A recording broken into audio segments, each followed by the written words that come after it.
ఓం శ్రీమాత్రే నమః.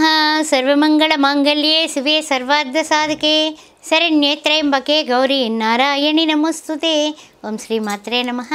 వృషభ రాశి వారికి స్వాగతం సుస్వాగతం.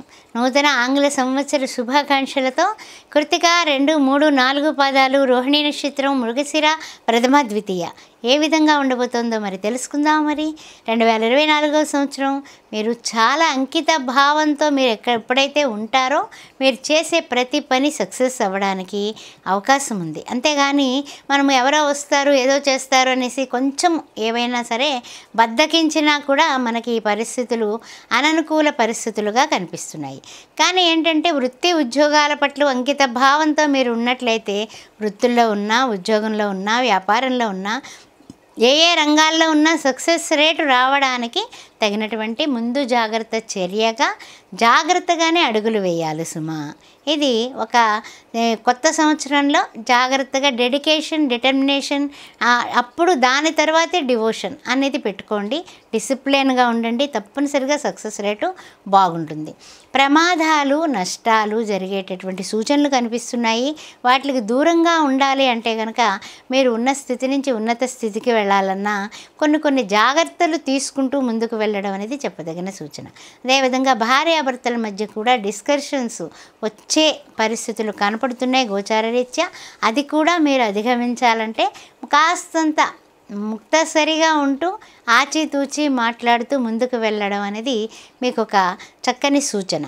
తర్వాత ముఖ్యంగా ఏంటంటే మనకి వివాదాలకి, విమర్శలకి దూరంగా ఉండండి. ఎవరో వస్తారు, ఎవరి గురించో మాట్లాడతారు. ఆ మూడో వ్యక్తి గురించి మనం మాట్లాడేటప్పుడు మనకి తెలిసినవి తెలియనివి మనం మాట్లాడటం వల్ల వాళ్ళు మళ్ళీ అది క్యారీ చేసినట్లయితే మీకు వాళ్ళు వచ్చి తిరిగి మిమ్మల్ని విమర్శించేటటువంటి కార్యక్రమం పెడతారు. అందుకని కాస్తంత ఆ విషయాలకి దూరంగా ఉండండి. ఎవరు ఇద్దరికి తగవలాడుతున్నా మీరు వెళ్ళి మర్యాద రామన్న తీర్పులు చెప్పబాకండి. ఎందుకంటే మన టైం బాగాలేదు. ఆ విషయం గుర్తుపెట్టుకోండి. అయితే నష్టాలు కలగకుండా తెలివితేటలతో మీరు మీ యొక్క వ్యాపార రంగంలో ఉన్నటువంటి విషయాల్ని చక్కబెట్టుకోవడం అనేది చెప్పదగిన సూచన. నష్టమే కదా అన్ని కష్టాలకి కారణం. అందువల్ల మిమ్మల్ని మీరు సమర్థించుకోవడం అనేది చెప్పదగిన సూచన. తర్వాత ముఖ్యంగా ఏమిటంటే చిన్న మీకు మేలు కలిగించే ఆనందాలు మీకు వస్తాయి. వాటిని ఆస్వాదించండి. అంతేకాకుండా కొన్ని అవకాశాలు, చిన్న అవకాశాలను వదిలిపెట్టకండి. ప్రతి చిన్న అవకాశం, ప్రతి అడుగు కూడా తొలి అడుగు ఎప్పుడు కూడా పెద్ద ఎత్తున మనం ముందుకు వెళ్ళడానికి నాంది అవుతుంది. ఆ విషయాన్ని మర్చిపోతే ఎలా? అందుకని ఆ విషయాన్ని గుర్తుపెట్టుకోండి. పట్టుదలతో మీరు ఎప్పుడు కూడా గుర్తుపెట్టుకోండి. మనం పూజ చేయాలంటే పట్టుదల అనే పట్టు వస్త్రాన్ని ధరిస్తే తప్పనిసరిగా వెంకటేశ్వర స్వామికి పూజ చేసుకోవాలి అనే అనుభూతి, ఆ ఫీలింగ్ వేరు. అంతేగాని ఏ బట్టలు పడితే ఆ బట్టలతో వెళ్ళలేం కదా దేవుడి దగ్గరికి. అదేవిధంగా మీరు పట్టుదలతో ఉండండి, తప్పనిసరిగా విజయం సాధిస్తారు. వృషభ రాశిలో ఉన్నటువంటి ఈ కృత్తిక, రోహిణి, మృగశిర మీ పట్టుదలే మీకు శ్రీరామ రక్ష.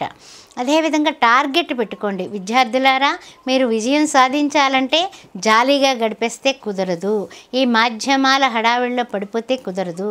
టార్గెట్ పెట్టుకొని మీరు చదివితే తప్పనిసరిగా మీరు విదేశీయానం వెళ్ళాలి, లేకపోతే ఇంకెక్కడెక్కడో మంచి మంచి కాలేజీలో సీట్లు రావాలి అనేటటువంటి ఆలోచనలు మీకు ఉన్నాయి. అందుకనే కళలని కనడం తప్పు కాదు, కనండి. కానీ సాకారం చేసుకోవాలంటే కష్టపడాలి. ఆ విషయాన్ని గుర్తుపెట్టుకోండి. తర్వాత వివాహాది శుభకార్యాల విషయంలో కూడా మీరు కొంచెం మీ వెనక ఉన్నటువంటి పెద్దల్ని ముందుకు తీసుకొచ్చి పెట్టి మీరు పక్క నుండి మాట్లాడించడం అనేది చెప్పదగిన సూచన. ఎందువల్ల అంటే కనుక మనకి బాగుందనుకోండి, అన్ని విధాలా మనం మాట్లాడే మాటలన్నీ కూడా శుభకరంగా అనిపించవచ్చు.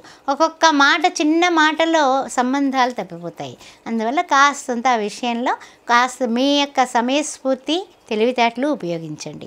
ఓర్పు, పట్టుదలతో ముందుకు పెడితే మీరు అన్ని రంగాల్లోని కూడా రాణించడానికి ఆస్కారం కనపడుతుంది. అదేవిధంగా బాధ్యతాయుతంగా ఉంటే, అంటే కర్తవ్యం దైవమాన్నికం అన్నట్టుగా ఉంటే మీరు విజయాలు తప్పకుండా సాధిస్తారు. అందువల్ల తప్పనిసరిగా మీరు గుర్తుపెట్టుకోండి, మీ బాధ్యతాయుతంగా ఉండడం, డెడికేషన్గా ఉండడం ఇది బాగా ముఖ్యం అన్నమాట ఈ వృషభ రాశి వారికి. అదేవిధంగా ఓర్పు పట్టుదల, ఎప్పుడైతే ఓర్పు ఉందో, పట్టుదల ఎప్పుడైతే ఉందో అక్కడ తప్పనిసరిగా మనకి విజయమే లభిస్తుందన్నమాట. అదేవిధంగా ఆరోగ్య పరిస్థితులు, ఆర్థిక పరిస్థితులు ఇవన్నీ కూడా మీకు అననుకూల పరిస్థితులన్నీ కూడా అనుకూలంగా చేసుకుంటారు. ఉగాది వచ్చేస్తోంది, ఉగాది తర్వాత కూడా అనుకూల పరిస్థితులు వచ్చేస్తాయి, మీకు అననుకూల పరిస్థితులన్నీ తగ్గుతాయి. ఆ తర్వాత ఏమిటంటే కనుక చేసే వృత్తి ఉద్యోగాలలో, అదేవిధంగా వ్యాపారాలలో కూడా మీకు రాణింపు ఉగాది తర్వాత ఉందండి. ఉగాది వరకు కూడా కొంచెం అటు ఇటుగానే ఉన్నప్పటికీ కూడా తర్వాత ఫలితాలు ఎక్సలెంట్గా ఉన్నాయి. అందువల్ల ఉగాది వరకు ఇంకెంత 3 నెలలే కదా, 4 నెలలే కదా అని చాలా జాగ్రత్తగా ఉండడం అనేది చెప్పదగిన సూచన. ఉగాది తర్వాత ఆరోగ్యం బాగుంటుంది, ఆదాయం బాగుంటుంది, చేసే వ్యాపారంలో ముందుకు వెళతారు. పలానా వాళ్ళు చాలా బాగా బ్రహ్మాండంగా ముందుకు పెడుతున్నారు అని మిమ్మల్ని మీ యొక్క సొసైటీలో ఉన్నటువంటి బంధుమిత్రులు ఆదర్శంగా చెప్పుకునే విధంగా మీ ఎదుగుదల ఉంటుంది ఆఫ్టర్ ఉగాది అన్నమాట. తర్వాత ముఖ్యంగా ఎప్పుడైతే ఆరోగ్యం బాగుందో, ఆరోగ్యమే కదా అష్టైశ్వర్యాలకి ప్రతీక, ఆరోగ్యం ఎప్పుడైతే బాగుందో అదేవిధంగా మీరు ఆనందంగా ఉండడానికి కూడా అది ఒక ఆస్కారం అన్నమాట. లాభాలు ఎప్పుడైతే వచ్చాయో ఆదాయానికి మించిన ఖర్చులు చేయకుండా మదుపు పొదుపు కూడా మీకు అవసరం, ఆ విషయం గుర్తుపెట్టుకోండి. తర్వాత ఏమిటంటే కనుక ఆదాయానికి మించిన ఖర్చులు చేస్తే మళ్ళీ మనము పూర్వకాలంలోకి వెళ్ళిపోవాల్సి వస్తుంది. అందుకని కాస్త ఆ విషయంలో జాగ్రత్తగా ఉండండి. నూతన పరిచయాల వలన కూడా లాభాలు వస్తాయి మీకు. నూతన పరిచయాలని చక్కగా మీరు మీ యొక్క నిజాయితీతో ఆకర్షించండి. అందువలన మీకు అన్ని విధాలా కూడా కలిసి వచ్చే అవకాశం ఉంది. శత్రువులని జయిస్తారు, కుటుంబంలో సౌఖ్యం ఉంటుంది, కుటుంబ సభ్యులతో ఆనందంగా, ఉత్సాహంగా, ఉల్లాసంగా, సంతోషంగా మీరు ఉండగలరు.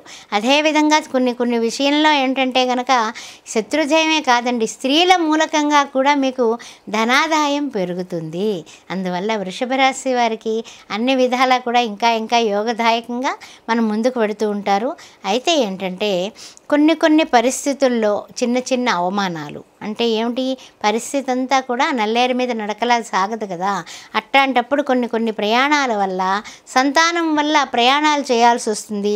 దానిలో కొంచెం ఏదైనా సరే వస్తువులు కానీ, లేకపోతే ప్రయాణాల వలన అంటే సౌకర్యవంతంగా రిజర్వేషన్ లేనటువంటి ప్రయాణాలు చేయడం వల్ల కొన్ని మర్చిపోవడాలు కానీ ఇలాంటివి చేసే అవకాశం ఉంది. ప్రయాణాల విషయంలో అలర్ట్గా ఉండడం అనేది చెప్పదగిన సూచన. తర్వాత ఇంకా ముఖ్యమైనటువంటి విషయం ఏంటంటే కనుక కొన్ని అవమానాలు, అపనిందలు వచ్చే సూచనలు కనపడుతున్నాయి. అక్టోబర్ సెప్టెంబర్లో మీరు ఆ విషయంలో కొంచెం జాగ్రత్తగా ఉండాల్సిందిగా నా యొక్క విజ్ఞప్తి. ఎందువలన అంటే కనుక ఎలా అంటే సంఘంలోకి వచ్చే కీర్తి ప్రతిష్టలు వెనకాల ఏనుగు పడుతుంటే కుక్కలు మురుగుతాయి అన్నట్టుగా ఎవరొక్కళ్ళు విమర్శకులు విమర్శిస్తూనే ఉంటారు, ఏడ్చేవాళ్ళు ఏడుస్తూనే ఉంటారు. అదేవిధంగా మీకు తెలియకుండానే మిమ్మల్ని ఎలాగా కాళ్ళు పట్టుకుని లాగాల అన్నది కూడా చూస్తారు. కాబట్టి ఈ విషయాలన్నీ కూడా మీరు తట్టుకొని సంఘంలో మీ కీర్తి ప్రతిష్టల్ని మీరు నిలబెట్టుకుంటారు. ఆ స్టెబిలిటీ మీకు ఉంటుంది, దానిలో ఏం లోటు లేదు. మీ కాన్ఫిడెన్స్ లెవెల్స్ మీరు కోల్పోకండి, అది చెప్పదగిన సూచన. తర్వాత ఏంటంటే సంతాన విషయంలో కానీ, వాహనాలు కొనడం కానీ, వివాహాది శుభకార్యాలు కానీ అన్ని విధాలా కూడా మనకి అక్టోబర్ నెలకి ప్లాన్ చేస్తారు. అక్టోబర్ నెలలో మీకు బదిలీ అయ్యేటటువంటి, అంటే ఏదైనా సరే గృహ మార్పు కానీ, లేకపోతే ఉద్యోగాల్లో ట్రాన్స్ఫర్స్ కానీ వచ్చే సూచనలు కనపడుతున్నాయి. అకస్మాత్తుగా వస్తాయి ఇవన్నీ కూడా. ఆ తర్వాత బంధుమిత్రులతో చిన్న మాట పట్టింపులు, ఆరోగ్యం కూడా చిన్నగా కొంచెము, అంటే ఏమిటంటే కనుక సరైన వేళకి తినడం తినకపోవడం, అది ఆహార విహారాల వల్ల కూడా అనారోగ్య పరిస్థితులు వచ్చే సూచనలు కనపడుతున్నాయి. అందువల్ల జాగ్రత్తగా ఉండండి. ఔషధ సేవ అవసరమయ్యేటటువంటి పరిస్థితులు కనపడుతున్నాయి. గృహంలో మార్పులు, గ్రహ సంచారం వలన కూడా ఈ యొక్క మార్పులు చేర్పులు కూడా వృషభ రాశి వారికి కనపడుతున్నాయి. అకాల భోజనాలు చేయడం వల్ల కూడా కొంచెం మీకు అనారోగ్య పరిస్థితులకి తావిస్తుంది. అన్ని రంగాల్లోని కూడా సంవత్సరాంతానికి మళ్ళీ చక్కగా నవంబర్ డిసెంబర్ వస్తువులకు మళ్ళీ మంచిగా అన్ని విధాలా కూడా శుభకరంగా ముందుకు పెడతారు. అయితే మబ్బు తెరలు ఎలా అయితే విడిపోతాయి అలాగే పాసింగ్ క్లౌడ్స్ లాగా మీ పరిస్థితులన్నీ కూడా మారి మరలా డిసెంబర్ సంవత్సరాంతానికి వస్తుల్లోకి ఆనందంగా సుఖవంతంగా మారిపోతుంది. మీ పిల్లలు అబ్రాడ్ వెళ్ళాలనేటటువంటి కోరిక కూడా, మీరు వెళ్ళాలన్నా పిల్లలు వెళ్ళాలన్నా కోరికలు కూడా నెరవేరుతాయి. అన్ని విధాల యోగవంతంగా ఉంటుంది. ఈ విషయాలన్నీ కూడా మీరు గుర్తుపెట్టుకొని చక్కగా ఉన్న స్థితి నుంచి ఉన్నత స్థితికి వెళ్ళడానికి శ్రీ మహాలక్ష్మీదేవిని పూజించడం.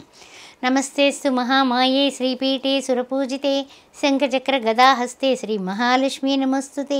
వృషభరాశికి అధిపతి శుక్రుడు కాబట్టి శుక్రుడికి అధిష్టాన దేవత శ్రీ మహాలక్ష్మీదేవి కాబట్టి ప్రతిరోజు మానకుండా విడవకుండా అమ్మవారిని పూజించడం, ఎక్కడికన్నా వెళ్ళినప్పుడు అమ్మవారి కుంకుమ ధారణ చేయడం, ఆడవాళ్ళు కానీ మగవాళ్ళు కానీ శుక్రవారం పూట ఒక 6 ముత్తైదువులకి లేకపోతే గుళ్ళో ఇచ్చేయండి 6 అరడజన్లు గాజులు, అంటే 6 ముత్తైదువులు 6 గాజులు చొప్పున వేసుకునేలాగా పళ్ళు తాంబూలం.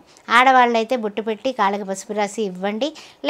లేని పక్షాన మగవాళ్ళైతే గుళ్ళోకి ఒక 3 డజన్లు పట్టుకెళ్ళి ఆడవాళ్ళకి ఇవ్వమని పంతులు గారికి చెప్పి ఇచ్చేసి కుంకుమార్చన చేయించుకోవడం చెప్పదగిన సూచన.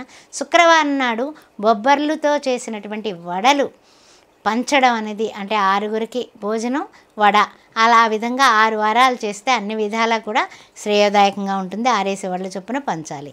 ఓం శ్రీ మాత్రే నమః.